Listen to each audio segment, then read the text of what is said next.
Suit नहीं करी। ए भैया ये हमरे गुरुजी बतावत तहन की रुचि तोहरे गुरुआई ने से कहा था। क्या बात।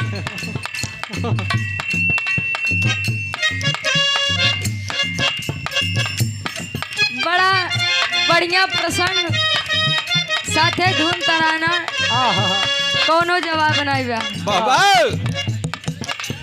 गुरुजी बड़ी बढ़िया गीत के संकेत करत है इनका।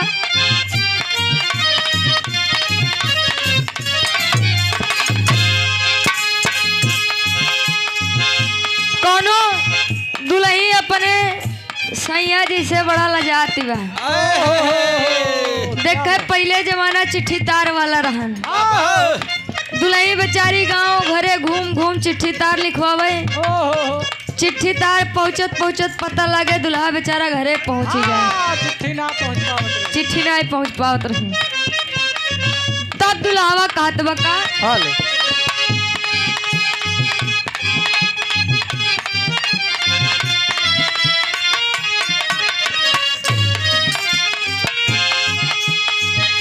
काका जताड़ू या बोले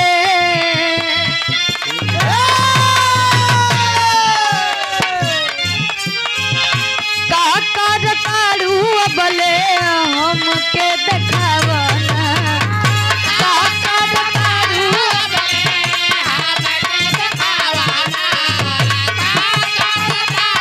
क्या बात।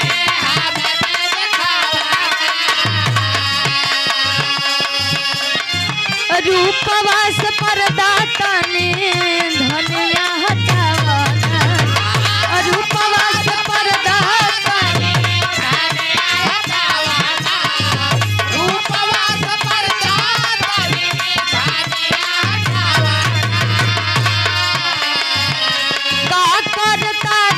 बोले हमके बतावना।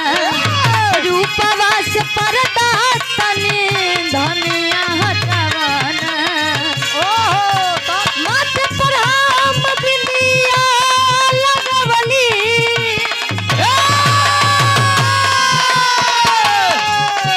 माथे पर हम बिंदिया लगवली। लियोनी बाल सवारी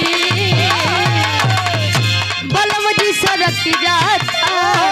राजा जी सरक जाता कमर से इस टोना वाली साड़ी। राजा जी सरक जाता।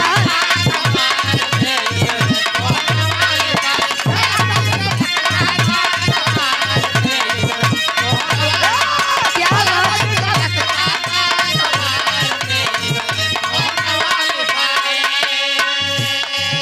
पहले के दुल्ही 16 श्रृंगार करे में बड़ा आगे रही।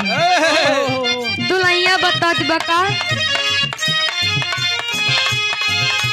रच रच मेहंदी रचैनी हो 16 श्रृंगार सजैनी हो। रच रच मेहंदी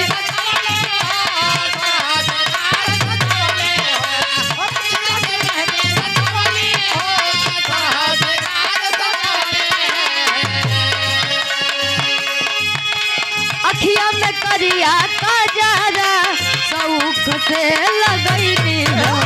अखिया में करिया काजरा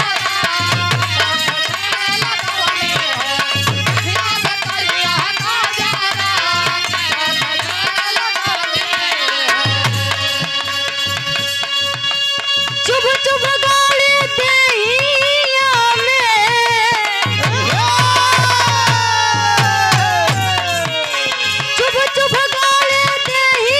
में मन करे बिकारी।